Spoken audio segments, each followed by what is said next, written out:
Telehandler versus motor grader. Who's gonna win?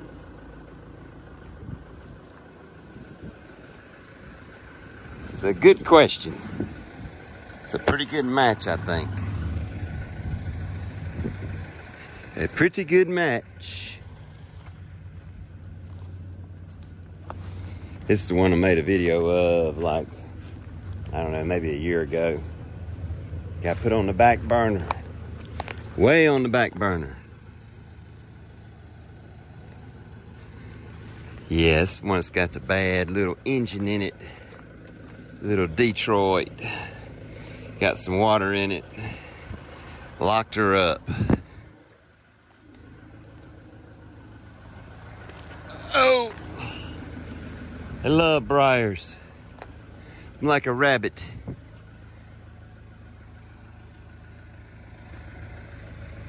Very smart. The man who parked this here was very smart.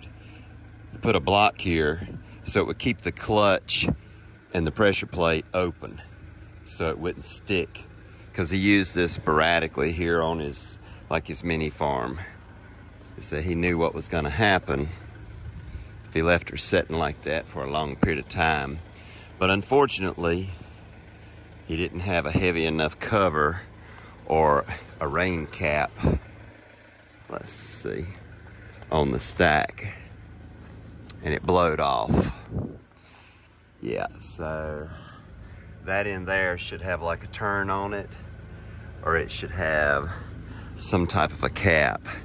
And what it had was a plastic jug, and you come down here and the plastic jug was on it, but it got blowed off and then it got put back on. It rained in it for a while. Somebody said, hey, the cap's off, the jug is off. So they put the jug back on it, and then there was water down in the cylinders, and then water rusted it up, locked it up, and then in the wintertime, it froze and probably busted it on the inside. So keep the cap on your motor at all times when you ain't running it. Little GM 4-cylinder, what most people call a Detroit. See right here. General Motors. Does it say Detroit on it, Mike? That's what the most commonly referred to name is. But these are 2-strokes, right? Mm-hmm. Yes, 2-stroke. Yeah. Screaming demons.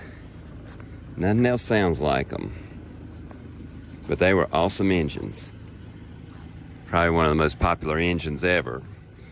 But now they won't meet emissions, and so they're a thing of the past. You know, we have to put electronics on these engines until they're no good, or not as good, not as reliable anyway. Which I know we got to breathe, or try to breathe clean air too, so I get that as well. You know, it's got some great hook points, you know. Mm-hmm. So we're probably gonna have to get this up. I think what we could do, Mike, is hook a chain on it, and we just pull this pin out. I'll pick it up a little bit. We'll pull this out and get it up.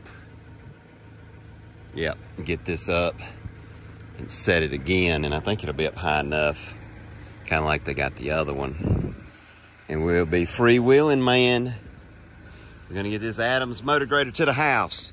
We got a road to build, Mike. This one ain't gonna do it. Hey, man, don't underestimate us. Might hook some horses to the front of it. We'll hook horses to it and do it with mules like they used to do it in the good old days, right?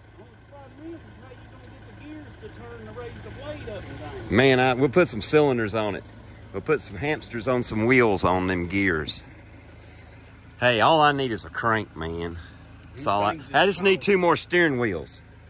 One here and one over there. That's called a knuckle buster. A knuckle buster. I like it. A knuckle buster. Get some rebar steps going on here. That's awesome. Probably factory, actually. They look factory. And it's great. Just got to run across the little 471 Detroit, man. Can pull the trailer to the job too. Yep. Yep. Still some life left in this old thing.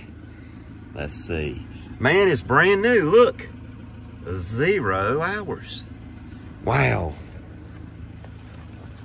It's been sitting.